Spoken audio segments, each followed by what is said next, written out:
اجازت لے کے آیا، کچھ مسائل تھے میرے اوپر بہت زیادہ، اور میں نے عمرہ کر کے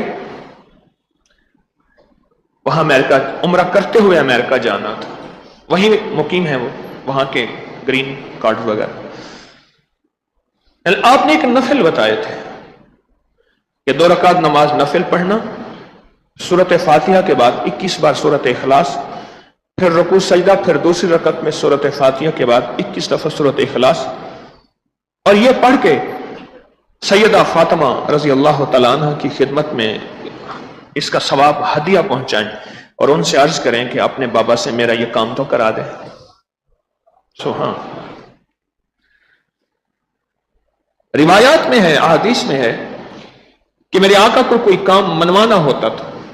صحابہ آل رسول اصحاب رسول نے کوئی کام منوانا ہوتا، درخواست پیش کرنی ہوتی، عرض کرنا ہوتا، اور یہ بھی ہے کہ آقا مان جائیں تو سیدہ کی بارگاہ میں بیٹی، محبوب بیٹی، مقدس بیٹی کی بارگاہ میں عرض کر دیں کہ بابا سے یہ بات تو عرض کر دیں، اور وہ فرماتے، اور میرے آقا فوراً شفقت فرماتے۔ ہمارے اکابر نے لکھا ہے، بہت کتابوں میں اس کے واقعات،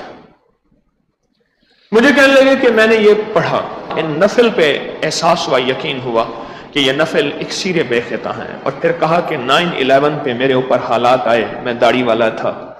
وہاں بس میں نے ہر دفعہ یہی نفل پڑھے، اور جب بھی جج کے سامنے جاتا تھا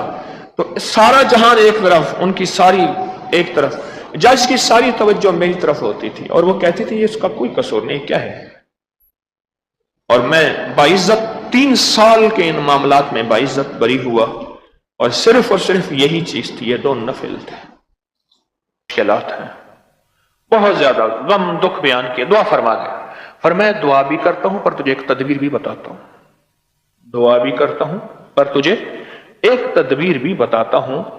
انہوں نے تو یہ لفظ فرمایا تھا کہ جتنا ہو سکے سورۃ اخلاص پڑھ کے سیدہ کائنات سیدہ فاطمہ رضی اللہ تعالی عنہا کی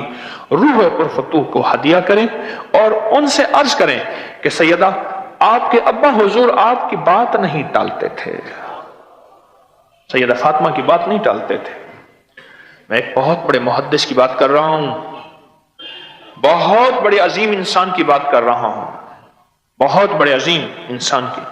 فرمایا کہ ایک تدبیر بھی بتاتا ہوں، سورۃ اخلاص پڑھ کے تعداد انہوں نے نہیں بتائی، اور عرض کریں کہ سیدہ آپ کی بارگاہ میں یہ ہدیہ ہے،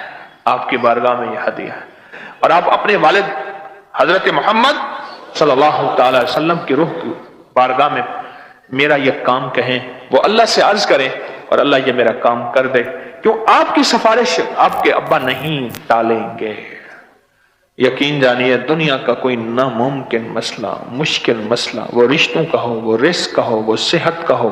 وہ کاروبار کا ہو، وہ مقدمات کا ہو، وہ کوئی الجھن ہو، کوئی قسم کا مشکل ترین مسئلہ ہو، یقین جانیے حل ہو جاتا ہے۔ اور میں ایک لفظ ابھی کہہ رہا ہوں، وہ لفظ سدا یاد رکھیے گا، ناممکن ممکن ہو جاتا ہے۔